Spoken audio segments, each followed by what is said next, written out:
और दिल्ली के लाल किले के पास सोमवार शाम को हुए कार ब्लास्ट ने पूरे देश को हिला दिया। एनआईए ने जांच संभाली है, लेकिन राजनीतिक बयानबाजी ने विवाद को और गहरा दिया।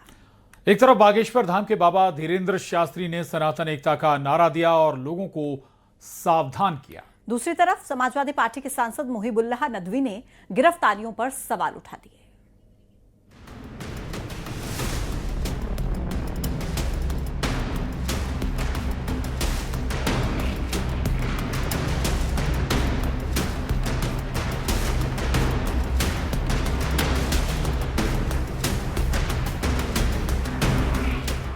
नवंबर की शाम करीब 6:50 पर Lal Qila metro station gate number 1 के पास एक हुंडई i20 कार में जोरदार धमाका हो गया।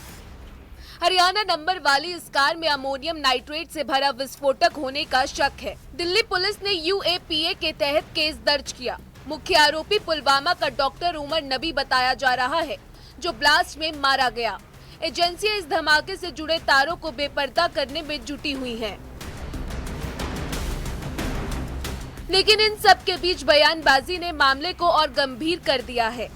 सनातन हिंदू एकता यात्रा पर निकले बागेश्वर धाम के पीठाधीश्वर धीरेन्द्र कृष्ण शास्त्री ने दिल्ली ब्लास्ट पर तीखा प्रहार किया है और कहा, भारतीय और सनातनी एकता के लिए पूरे भारत से लोग एक साथ आए, वरना हर मोहल्ले में धमाके होंगे। हम न रुकेंगे न डरेंगे। यदि आज भारतीय एक नहीं हुआ, 150 करोड़ लोगों की 150 किलोमीटर की ये पदयात्रा है, यदि सभी एक नहीं हुए तो जो बम धमाका दिल्ली में हुआ है, ऐसा भारत के हर गली कोने में होता दिखाई देगा। इसी के लिए आवश्यकता है एकता की, यूनिटी की। यूनिटी ही एकमात्र माध्यम है जिससे भारत में शांति, विश्व में शांति सनातन के द्वारा स्थापित की जा सकती है। बाबा बागेश्वर के इस बयान ने नई बहस छेड़ दी।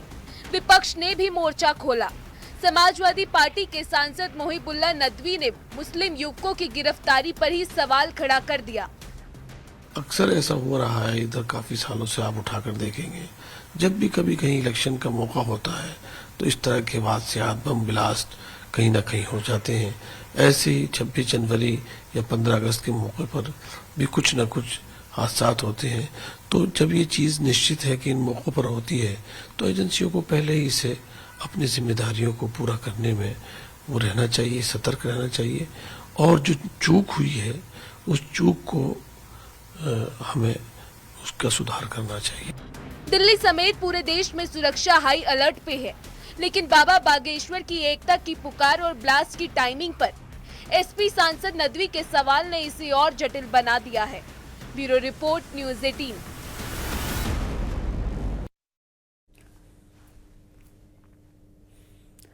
भारत के लौह पुरुष सरदार वल्लभ भाई पटेल की 150वीं जयंती को बीजेपी खास बना रही है। 31 अक्टूबर से शुरू हुआ ये कार्यक्रम 26 नवंबर तक चलेगा और इसी कड़ी में मुख्यमंत्री योगी आदित्यनाथ गुजरात के केवड़िया पहुंचे और दुनिया की सबसे ऊंची प्रतिमा स्टैच्यू ऑफ यूनिटी पर सरदार पटेल को नमन किया। देखिए रिपोर्ट।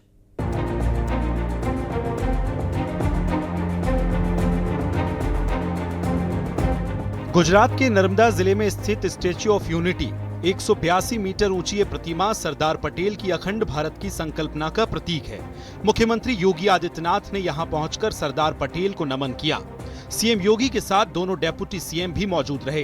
कैबिनेट मंत्री स्वतंत्र देव सिंह, जल शक्ति मंत्री स्वतंत्र प्रभार दयाशंकर सिंह समेत कई वरिष्ठ नेता भी मौजूद रहे। सीएम ने सरदार पटेल की प्रतिमा के सामने माथा टेका और देश की एकता और अखंडता के लिए प्रार्थना की। प्रधानमंत्री जी ने जब स्टैच्यू ऑफ यूनिटी को राष्ट्र को समर्पित किया था और आज दूसरी बार मैंने यहां पर आकर के देखा है, पिछले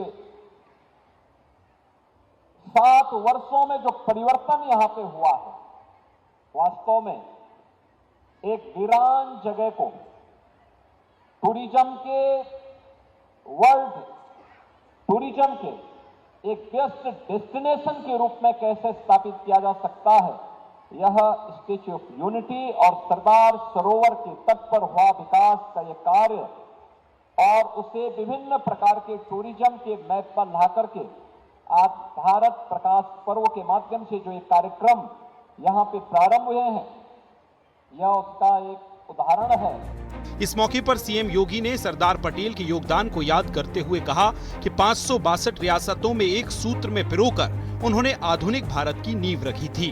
उनकी वीरता, दूरदर्शिता और दृढ़ संकल्प से देश की एकता और अखंडता को मजबूती मिली। लेकिन भारत माता के सपूत, जिनका जन्म इसी गुजरात की धरती पर करमसद में हुआ था, लौह पुरुष सरदार वल्लभ भाई पटेल ने अपनी दूरदर्शिता के कारण न केवल उस समय भारत को बल्कि 563 देशी रियासतों को भी भारत गणराज्य का हिस्सा बना करके वर्तमान भारत को एक भारत के रूप में जहां रखा, तो प्रधानमंत्री मोदी जी उसी एक भारत को श्रेष्ठ भारत बनाने के लिए उनके नेतृत्व में 11 वर्षों में हम सब भारत के अंदर देख रहे हैं। उत्तर प्रदेश में सरदार पटेल जयंती को लेकर एक भारत श्रेष्ठ भारत अभियान से जोड़ा गया है। अखंड भारत से आत्मनिर्भर भारत की ओर बढ़ते हर नागरिक सरदार पटेल से जुड़ने की अपील भी की गई है। आपको बता दें कि सरदार पटेल ने स्वतंत्रता के बाद मात्र 14 महीनों में 562 देशी रियासतों को भारत में मिलाया। हैदराबाद, जूनागढ़ और कश्मीर जैसे जटिल मामलों में उनकी कूटनीति और दृढ़ता ने इतिहास रच डाला। बारडोली सत्याग्रह में किसानों का नेतृत्व करने के कारण उन्हें सरदार की उपाधि मिली। सरदार पटेल की 150वीं जयंती केवल एक जयंती नहीं बल्कि राष्ट्रीय एकता का पुनर्जागरण भी है। Bureau report, news 18।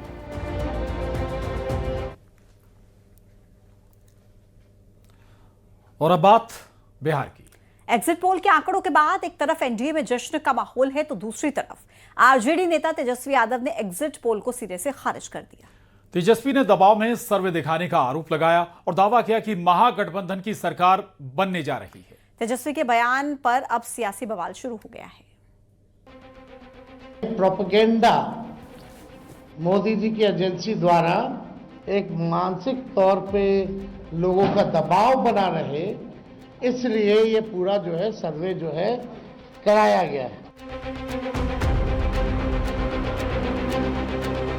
Final phase के मतदान के बाद आए एग्जिट पोल से एनडीए के नेता गदगद हैं। वो भी क्यों न, एक को छोड़ दें तो बाकी करीब करीब सभी एग्जिट पोल के आंकड़ों में एनडीए की सरकार बनती जो दिख रही है। लेकिन इन एग्जिट पोल्स के आंकड़ों से एक नेता बिल्कुल भी सहमत नहीं है और वो हैं आरजेडी के नेता और महागठबंधन के सीएम फेस तेजस्वी यादव।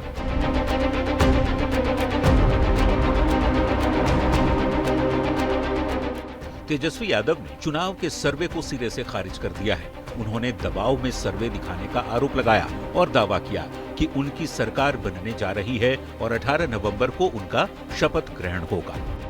सभी लोगों ने भारी मतदान करके इस सरकार के खिलाफ वोट किया है और इस बार बदलाव जो है होने जा रहा है। कहीं इफ एंड बट की भी गुंजाइश नहीं रह गई है। तेजस्वी के एग्जिट पोल पर दिए गए बयान पर एनडीए नेताओं ने पलटवार किया है। ये सब उसी किस्म का आरोप है जो वोट चोरी और एसआईआर पर था। वहीं जिस ढंग से तेजस्वी यादव ने सभी एग्जिट पोल्स को खारिज करते हुए महागठबंधन की सरकार बनाने का दावा किया है, उस पर बीजेपी नेताओं ने तंज कसते हुए कहा कि तेजस्वी को भ्रम वाली बीमारी हो गई। अंग्रेजी में एक शब्द होता है डेल्यूजन, मतलब मानसिक असमंजता। जब ये हो जाती है तो आदमी 99 सीट में जीत जाता है। लोकसभा में 99 सीट जीत कैसे से करता है। जब ये हो जाती है तो आदमी अपने आप को मुख्यमंत्री भी बना लेता है। वहीं दूसरी ओर जेडीयू नेता केसी त्यागी ने तंज भरे लहजे में कहा, उम्मीद है इस बार तेजस्वी यादव हार का ठीकरा ईवीएम और वोट चोरी पर नहीं फोड़ेंगे। वो ईवीएम पर और वोट चोरी पर नहीं ठीकरा फोड़ेंगे, ऐसी भी मुझे आशा है। बिहार विधानसभा की 243 सीटों के लिए